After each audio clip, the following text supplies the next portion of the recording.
If you want to start using Trading212, you should click on the link in the description to get a free share up to $100 when creating an account.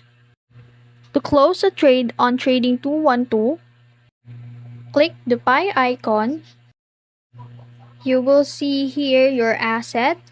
To close it, just simply click the X button